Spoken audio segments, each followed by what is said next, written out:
कि 4 पहले प्रत्याशियों को बांट दिया कि फौजी भैया हमारी चुनाव में हमको हराने के लिए इसने जो एक रणनीति किया और हमारे साथ इसने घात करने का कार्य किया। इसने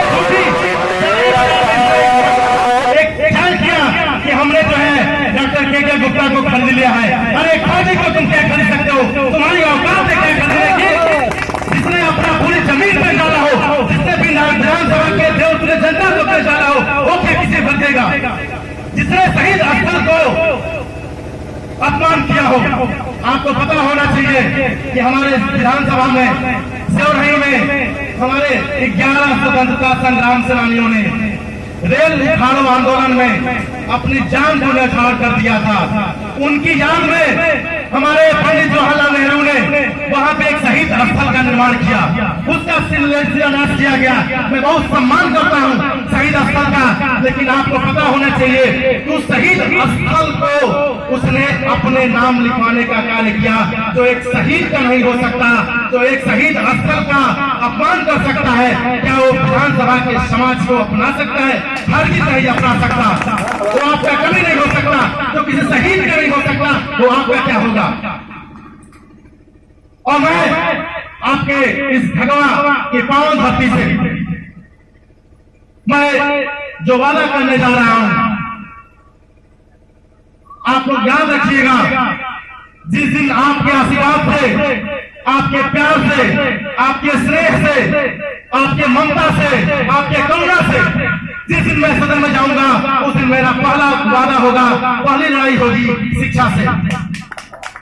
क्योंकि गरीबी कोई नहीं दूर कर सकता और मैं भी नहीं दूर कर सकता। मैं भाषण दे रहा हूं आपके सामने, गरीबी में मैं बात नहीं करना चाहता, क्योंकि गरीबी अगर दूर होगी, गरीबी को अगर हम उखाड़ फेंकने का कार्य करेंगे तो वह है शिक्षा। एक मोची का लड़का, मैं आपसे एग्जाम्पल दे रहा हूँ, एक मोची का लड़का, एक नाई का लड़का अगर डॉक्टर इंजीनियर बनते हैं तो सिंपल सी बात है कि वो जो अपने पैर पे खड़े होंगे और अपने पैर पे खड़े होकर एक बढ़िया गाड़ी भी खरीद लेंगे, अपना घर भी बनवा लेंगे, चावल भी खरीद लेंगे, राशन भी खरीद लेंगे, बिजली का बिल भी भर देंगे, गैस का कनेक्शन भी ले लेंगे। आप बोलिए क्या वो नहीं कर सकते हैं अगर वो नौकरी मिलती है? लेकिन हमारी सरकार नहीं चाहती है कि समाज के जो सबसे निचले स्तर के लोग हैं, समाज के सबसे निचले स्तर के जो जीवन यापन करने वाले लोग हैं, उनके बच्चे आगे बढ़े। जिस दिन आपका बच्चा होशियार हो जाएगा, जिस दिन आपका बच्चा शिक्षित हो जाएगा, जिस दिन आपका बच्चा को नौकरी मिल जाएगा, उस दिन आपका बच्चा कभी भी किसी भी नेता का झंडा और डंडा नहीं ढोएगा। इसलिए ये रणनीति है, इसलिए हमें एक बेवकूफ बनाने का कार्य करते हैं। सही बात है। मैं आपको एग्जाम्पल दे रहा हूँ, अगर मैं गलत बोलूंगा तो आप मुझे मंच से हटा दीजिएगा। मैं सिंपल से एग्जाम्पल दे रहा हूँ, आप ये घर बनवाते हैं, एक एक पैसे जोड़ के, एक एक रुपया जोड़ के, आप एक एक ईंट जोड़ते हैं और ईंट जोड़ के घर बनवाते हैं, और जब उस घर पे लिंटर नहीं लगता है तो क्या उस घर का आप आनंद ले पाते हैं? उस घर का कोई काम नहीं है जब तक उस घर पे लिंटर न लगे।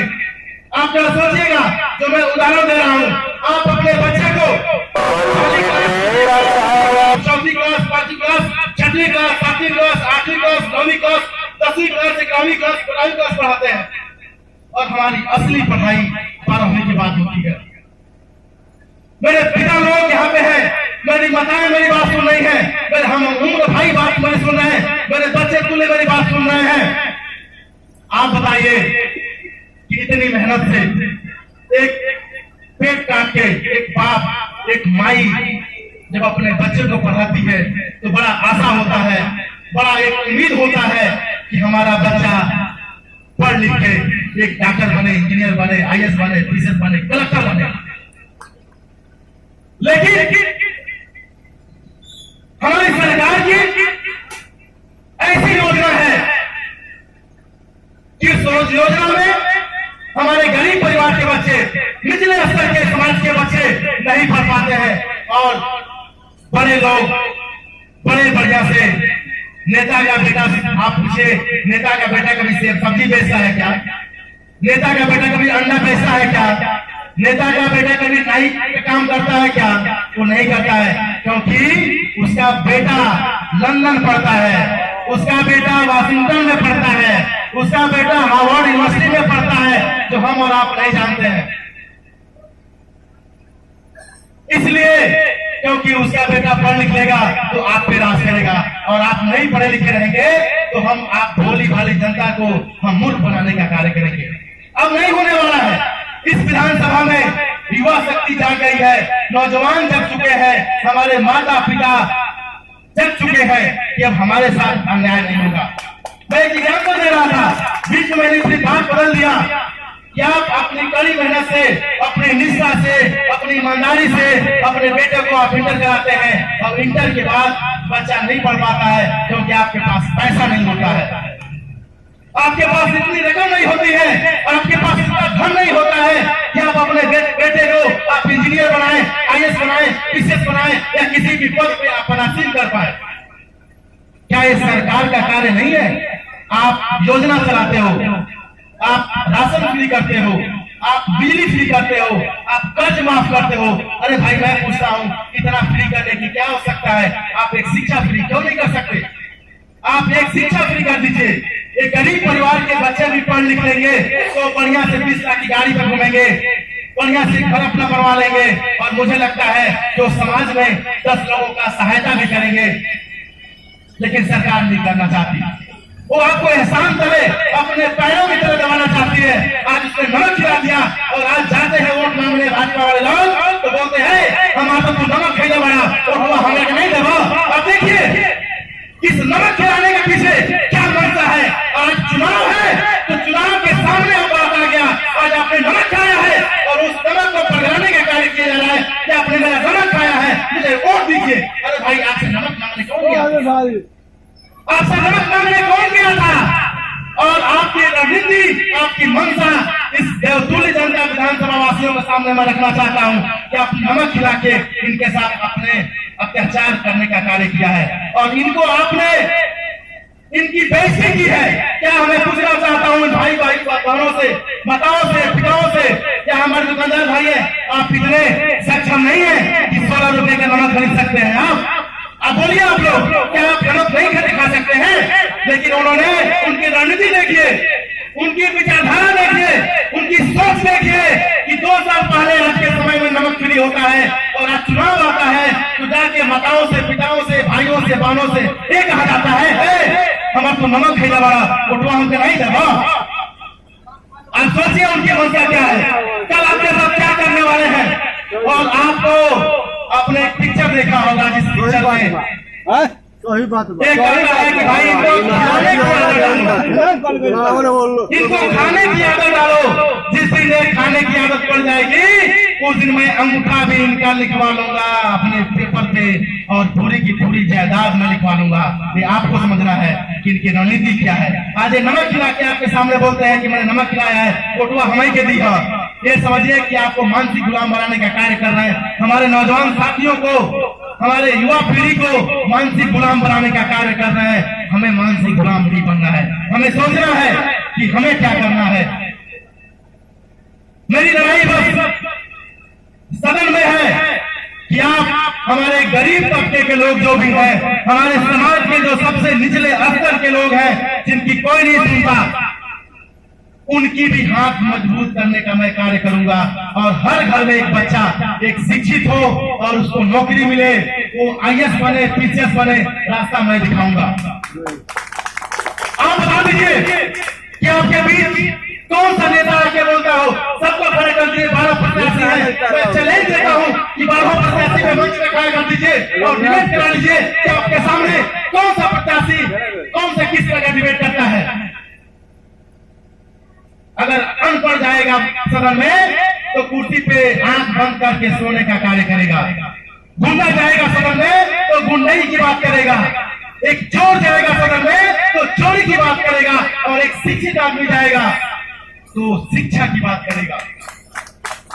मैं वादा करता हूं, विश्वास दिलाता हूं इस भगवा बाजार के देवतुल्य जनता से, भोली भाली जनता से, और हमारे पिता तुल्य, माता तुल्य जितने भी लोग हैं यहाँ खड़े हैं, मेरी बात सुन रहे हैं, मेरे नौजवान भाई मेरी बात सुन रहे हैं, मेरे हमउम्र भाई मेरी बात सुन रहे हैं, मेरे बच्चे तुल्य मेरी बात सुन रहे हैं। मैं वादा करता हूँ, विश्वास दिलाता हूँ कि जिस दिन सदन में जाऊंगा तो सबसे पहले मेरा चोट शिक्षा पे होगा कि उच्च शिक्षा फिर करिए, हमारे गरीब परिवार के बच्चे भी डॉक्टर बने, इंजीनियर बने, IAS बने, BCS बने। क्योंकि गरीबी अगर दूर हो सकता है तो होगा शिक्षा से, और शिक्षा के बगैर कोई भी नेता आपके सामने अगर गरीबी की बात करता है तो उसको बोलिए कि तुम रुको यहीं पे, मैं बुलाता हूँ एक फौजी भैया को और उसे बात करो कि तुम्हारे पास वो कौन सा मेथड है, वो कौन सा टेक्निक है, वो कौन सा ऑपरेटर्स है, वो कौन सा टूल्स है जिस टूल से तुम गरीबी दूर कर सकते हो। देखिएगा मेरे आने के बाद वो मंच ने छोड़ दिया तो मैं अपनी पूरी की पूरी जिंदगी आपके तलवे के नीचे में कर दूंगा। फौजी भैया जिंदाबाद, फौजी भैया जिंदाबाद। क्योंकि वो शिक्षा की बात नहीं करेंगे, क्योंकि उनकी शिक्षा ही वैसी है। एक मदारी आता है 4.5 साल पता नहीं रहता है और 6 महीने में आता है तो मैं देखता हूँ कभी छाती उठाने का कार्य करता है, कभी छाती काटने का कार्य करता है, कभी खाना खिलाने का कार्य करता है। अरे भाई 4.5 साल तुम कहा रहा है ना, कोनो लड़कियों के सदिया में रहना, कोनो बहनी के साथी बतुआ के पानी चला दला, तो कहे ना कोनो स्वास्थ्य केंद्र लगा दला। अरे तू 900 करोड़ के काम कैला बड़ा, हम पूछा था नहीं 900 करोड़ में को जीरो होला, पूछ दिया जाओ तो कहवा कि हमारे अकाउंटेंट साहब कहाँ गए बड़े, उनका बुलाओ कि 9 करोड़ में को जीरो होला। मोहम्मद से बड़ा तरह 900 करोड़ में काम कैले बनी। अरे हम पता नहीं आपके सामने कि कौन दूसरी ग्राम सभा में 195 ग्राम सभा में कौन ग्राम सभा में तू स्वास्थ्य केंद्र लगोले बड़ा। अरे तो पद पर बड़ा तो सरकार कहे कि हमारे सरकार नहीं है तो काहे को मांगा तारा जे तार सरकार है वो मांग लिया, छोड़ दो भगवान के लड़े ना। लेकिन ना तू जान करेगा फौजी भाई आइल बा ओकरा के तू हरावे खातिर 4 को तेली उतार दला, अपन पैसे लगा के देना पड़े। बताइए कि ऐसा नेता आपके साथ घात करता हो, आपके साथ मदारी, अगर आपके मदारी का कार्य करता है तो आपकी बेइज्जती करता है, वो आपका अपमान करता है, ये आपको सोचना है। एक दिन छानी उठाने से उसका घर थोड़ी बन जाएगा। तू ज्यादा पानी में खड़ा होता है तो कहले संजय भाई रखवाई डंडवा से कितना पानी बा।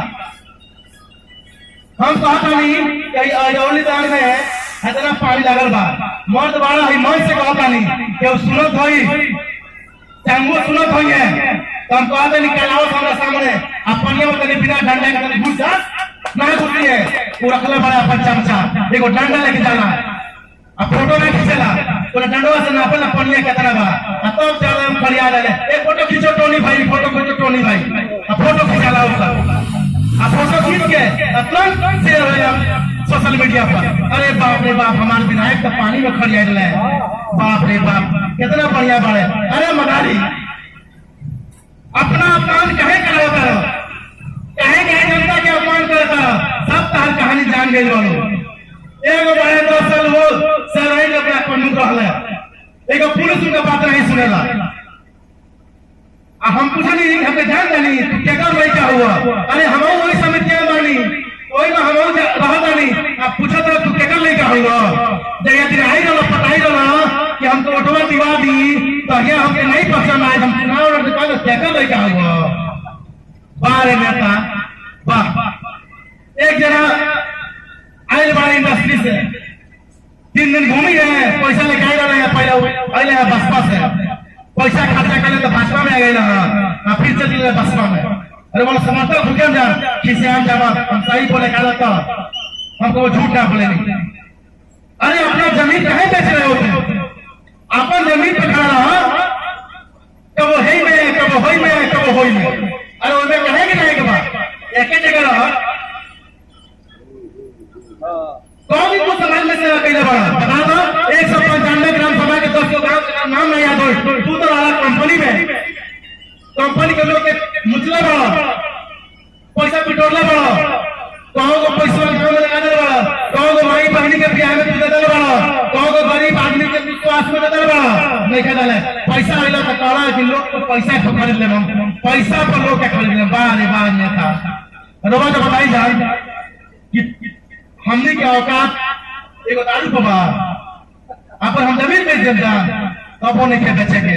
ऐसा आदमी के जवाब देने के चाहिए कि जौन आदमी हमारी कीमत 500 रुपए में लगा सके ना वो केहू की बेच सकेला और ओकरा का जवाब जब चुनाव लड़ आवे तब ओकरा का जवाब देना चाहिए कि लो तू हमरा किनत लो ना अब तू किनत कितना तोरा औकात बता किनला के किनत ऐसे बहुत लोग आपको दूर रहना है जो आपके बीच आता हो।